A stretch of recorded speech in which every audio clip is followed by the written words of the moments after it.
Well, from my vantage point, I should say the things that made Reverend Franklin what we call the guru preacher of that day was trifold.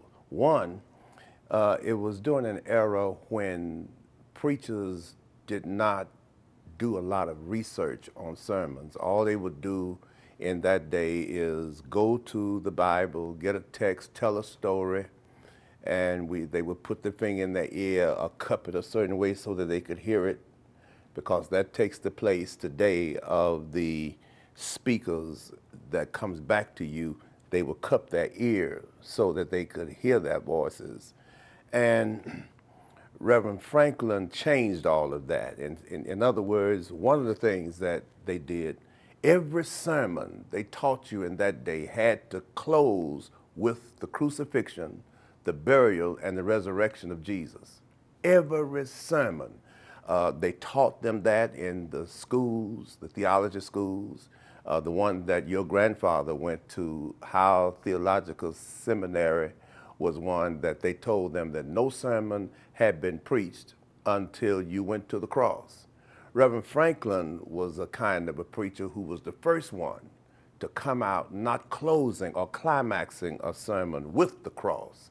He closed and climaxed the sermon according to what he was preaching, and that made him totally different. The next thing about him is the research. You listen to some of the sermons that Reverend Franklin preached back in the 50s, and they are applicable to the 21st century right now. He brought us lunch. 2,000 years have passed, and we have not forgotten about it. Notwithstanding, there were other lads there. There were other children there. But we haven't heard about them because they didn't bring their lunch along with them. Pray with me if you please. When this boy brought his lunch to Jesus, Jesus looked at him and asked him to give it over. The lad possibly had never dreamed that he'd have a personal interview with this prophet of Galilee. He possibly was content to stand in the crowd and listen along with others to his mighty words of eternal life. And here he was now before Jesus, and the mighty prophet was asking him to turn over his lunch. I don't believe you're praying with me tonight. Oh Lord, and this little boy turned over his lunch. And when he turned it over, Jesus took it, great God, a poor man's lunch.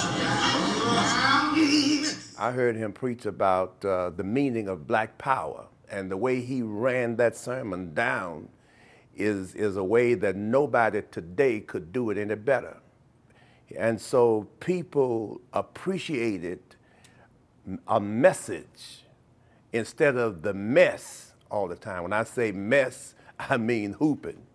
When I say message, I mean great research that had been done to articulate it very well. That was two things. The third thing is he came out at a time when it was just right and ripe for the recordings. Nobody was recording at that time in terms of preachers. Nobody ever gave it a thought. Even he himself, this is one of those things that God allowed him to stumble into, because the man named Battle heard him preach and had started his recording company and just followed him around doing the sermons, you know, recording them. And Reverend Franklin didn't care about being recorded at that time. And now he's restored, and his voice and his trend and his preaching will be throughout all infamy. And so it's just one of those God things. He was just a great man, and to have had the whole country for 15, 20 years by himself with nobody else competing with recordings, it was just phenomenal.